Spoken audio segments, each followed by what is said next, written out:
Albert Einstein reportedly once said that compound interest is the eighth wonder of the world. What in the heck is good old Al talking about? And what in the heck does it have to do with podcasting? I'm going to explain it to you on this episode of Podcastification.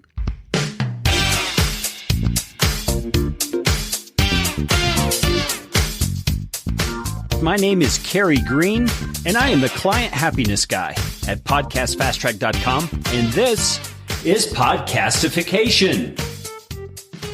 Podcastification is all about you, teaching you how to podcast, how to put into practice the best practices that I and my team have learned in working with hundreds of clients. You are going to podcast better from listening to this show. If you like what you hear on Podcastification, please just hit the pause button, swipe to the sharing function on your app, and share this episode with somebody you know will benefit. And if you'd like to get in on more Podcastification goodness, you can do it by subscribing to our Podcast Optimizer email series, and I promise you, you won't get lots of junk. You'll just get one actionable email a week.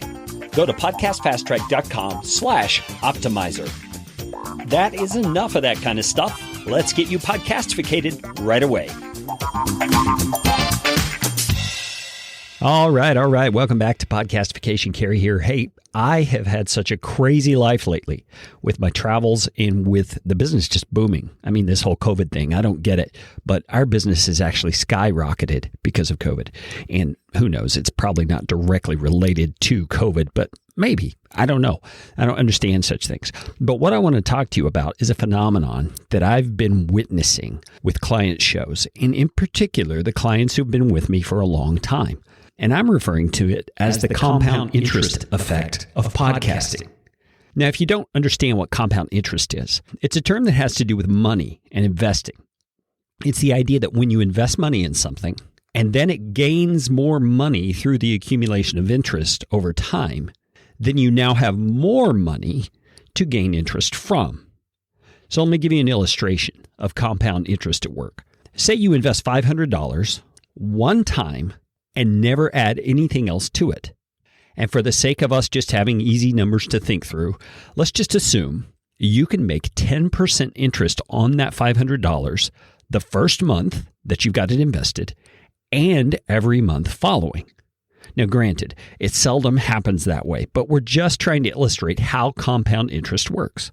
Now, if you can do what I said, every month for a year, gain that 10%, you will have $1,563 at the end of 1 year. So do you see what's happening? Every month, your starting point for that investment is getting bigger than it was the month before. You have more principal on which to gain your 10% interest. And if you continue this illustration, doing the math, assuming 10% interest per month, then in just 4 years, your $500 is going to become $48,173. Wow. Just wow. It's an amazing example of the principle behind compound interest that I mentioned at the beginning. All right, so let's take that idea and switch it over to the concept of podcasting. Creating truly helpful podcast content is the same as compound interest, sort of. I mean, producing great content that's valuable to your target audience consistently over time, you will see a similar kind of result. To understand how it works, at least in my mind, think of the very first episode that you ever publish as the initial deposit that you make into your podcasting fund. But you're not going to stop with just that one investment like I did in the illustration. You're going to add more to the pot every single episode that you produce. Every following episode is another deposit that you're making into your podcast investing account. And as you do so, the value that you're providing to your listeners is going to continue to grow. And just like interest, the volume of content and increasing value creates benefits to you. What are those benefits? Well, it could be increased listenership and subscriptions. It could be building a community and engaging with those listeners. It could be responses from your listeners to your calls to action. It could be influence and notoriety in your industry or in your niche. It could be joint venture and partnership opportunities that come about from the people you meet and the opportunities from the open doors that your podcast provides. It could also come in the form of possible sponsorship opportunities or deals that are made toward you. But don't hold your breath on those. I don't think those are the best way for the average podcaster to go about this thing. Now, the formula to make it happen, which I call the podcast compound interest formula, is A plus VC plus C over T. Let me say that again, and then I'll define my letters. A plus VC plus C over T. There's a graphic in the blog post for this episode where you can see it visually. Okay, A is the audience, the right audience for your content. VC is valuable content. C is consistency.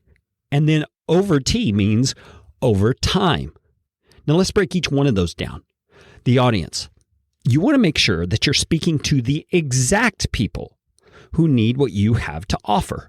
You don't just want to spray and pray, shoot it all out there and hope somebody who needs what you have to offer hears it. No, you want to be strategic about this. You want to do a little bit of research and figure out who are the exact people who need what I have to offer and where do they hang out online and in person so that I can get the message about my podcast out to them.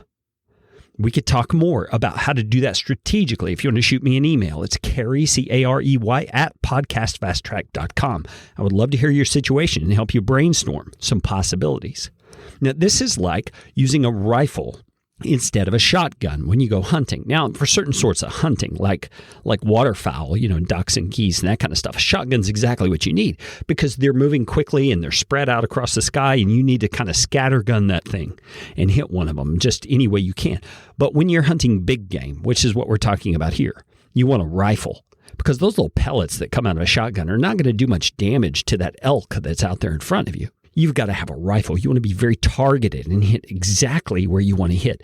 That's what it means to find the right audience and to target your message to them. So that's the A part. That's the audience. Let's talk about the VC, the valuable content. The truly valuable, helpful, can't get it anywhere else in the way they get it from you thing that you offer is what I'm talking about here. Valuable content. You want to provide things that truly help your audience, that target listener that you're aiming to help. And let me just suggest this as well. Be generous in the way that you give that content. Don't hold things back. Don't hide things. Implement what I call the fire hose strategy. You want to make your listeners drink from the fire hose of your valuable content. And what's going to happen is as you give more and more and more and more and more about how to do what it is you teach to do, or how to implement what it is you teach to implement, or how to think about the things that you think about, your listeners are going to realize, because they're drinking from a fire hose and just getting overwhelmed with all this great content, they're going to realize, hey, I need help doing this. And who's the natural person to help them? That's you. So that's the valuable content piece. Now let's talk about the consistency piece. When you're able to be consistent with the production and publication of your content, and we're talking about podcast content here, but it could apply as well to YouTube videos, blog posts, social media content that's truly helpful. When you're consistent, you build trust with your audience because they see that you take it seriously. You're demonstrating commitment, in other words, both to your subject area and to your audience. And this consistency also positions you as an expert or influencer or go-to person on your subject matter. It's part of the way that you demonstrate that, number one, you know what you're talking about. And number two, you're going to keep talking about it. And number three, that if they ever need help in that area, they know who talks about it and will keep talking about it. And they can come and get help from you. Now, the last part of the formula is that over time piece. Now, to be real honest, this is the biggest variable in the formula. I mean, you get to pick your audience and target your message to them. And you get to craft the most impacting, valuable content possible. And you get to churn out that content on your chosen schedule. But how long it takes to build the compounding effect will depend on things that are honestly outside your control, Like your audience is going to be different than another niche or industry's audience. Your niche and industry may have certain variables that impact how long it takes to build up the impact of this approach. There may be societal or world event type issues that impact. I mean, this whole COVID thing, nobody saw this coming, and it's affected everybody's compounding effect because it's either increased the need for what you have or it's decreased the need for what you have. And so people haven't responded as readily. But the point of this over time piece is this. Like water that over time carves out the channel of a creek bed, making it deeper and deeper and deeper and wider over time, your consistency over time with your valuable content to your exact perfect audience is going to wear away at their resistance to you and your offer. And I don't say that in an irritating way. I don't mean you should be irritating. I just mean the more you demonstrate your competence and the value of what you have to offer, the more they're going to become accustomed to you and think of you as a friend and trust what you have to say so that when they are ready, you're the first one they think of. Hello? All right, so I'm very curious what you think of my compounding interest podcast formula. You can reach out to me, Carey, Carey, at podcastfasttrack.com, or you can just reply if you see this on social media and tell me what you think of this podcast compound interest formula. Well, that's all we got for today. Go out and make it a podcastificating day.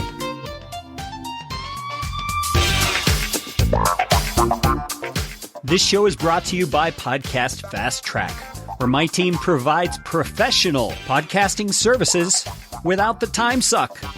Full production, editing, and show notes, all in one monthly subscription package. You can find out more at podcastfasttrack.com. Now go out and make it a podcastificating day.